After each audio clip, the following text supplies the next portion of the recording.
नमस्कार दर्शक बंधु मु प्रदीप आपण मानक स्वागत करुच्ची आज आउ एक नया वीडियो रे। तो राज्यर समस्त चाषी और भाई भौणी मानक पई गोटे बहुत बड़ इम्पोर्टाट अपडेट जहाँकि आपण माने जानिथिबे राज्य सरकार तरफ प्रत्येक वर्ष खरीफ ऋतुर धान मंडी पंजीकरण जुलाई 15 तारिख पर जहाँकि आरंभ होता है।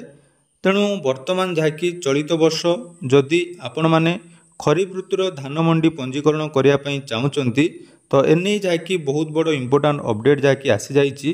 तेणु चलित वर्ष जो कृषक भाई भौणी मैंने धान मंडी पंजीकरण करने चाहूँगी से आसंता काली ठारू जहाँकि निज निजर पंजीकरण करें।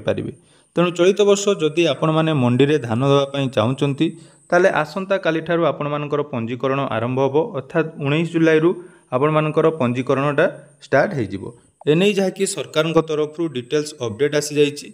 और आपण मानकर बहुत सारा कमेंट थिला जे चलित वर्ष धान मंडी पंजीकरण केबे आरंभ हो तो ताने जो अपडेट टी आसंतु से विषय में संपूर्ण डिटेल्स जानिबा।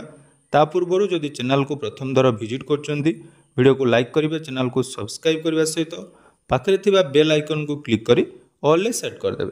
तो देखो राज्य सरकार तरफ जो धान मंडी पंजीकरण पाई रबी और खरीफ ऋतु में आपण मानकर पंजीकरण होता है। तेणु जो मैंने भी पंजीकरण करने इच्छुक कृषक रही चाषी भाई भौणी मैंने रही जहाँकि निर्दिष्ट समय अवधि मध्य आपण मानकर जहाँकि ऑफलाइन पंजीकरण करने पड़ता है। तेणु पंजीकरण जहाँकि ऑलरेडी सरकार तरफ नोटिफिकेशन आसी जाइए। तो जो मैंने भी पंजीकरण करने चाहूँगी आसंता काली ठारू निज निजर सोसाइट आपण मानकर जो पैक्स रही आपण मानकर फॉर्म मिलिबो एवं आपण माने आवेदन करें। तेणु ता पूर्व देखो जो नोटिस टी आसी से विषय टी आलोचना करदे।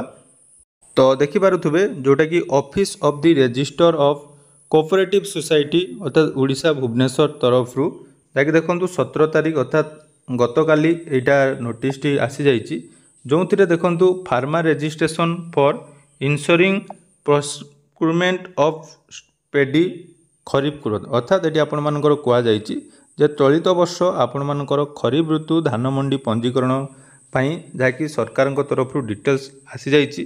ता सहित ये देखो आपण मानकर जो खरीफ ऋतुर धान मंडी पंजीकरण आपण मानकर 19/7/2025 रे आरंभ होगापाई जाऊँगी। एने जाकि समस्त सेक्रेटरी जो मैंने रही पैक्स बा LMP ता सहित आपण मानकर SHG ग्रुप बा पानी पंचायत जोठी आपण मानकर जहाँकि धान मंडी पंजीकरण हम समस्त को नोटिस जहाँकि प्रोवाइड करा जायछि। तेणु आपण मानकर जोटा कि थिला जे चलित वर्ष खरीफ ऋतुर धान मंडी पंजीकरण केबे आरंभ हो तेणु आपण मानकर आसंता काली ठारू आपण मानकर पंजीकरण आरंभ हो। तेणु पंजीकरण जो माने भी चाषी माने रही जो माने पूर्वर पंजीकरण करछंती से माने तांकर कार्ड टी को जाकि रिन्यूअल करिया पई पड़िबो एवं जो माने नुआ चाषी रही से माने आपण मानकर रजिस्ट्रेशन जाकि नुआ करी करिवे।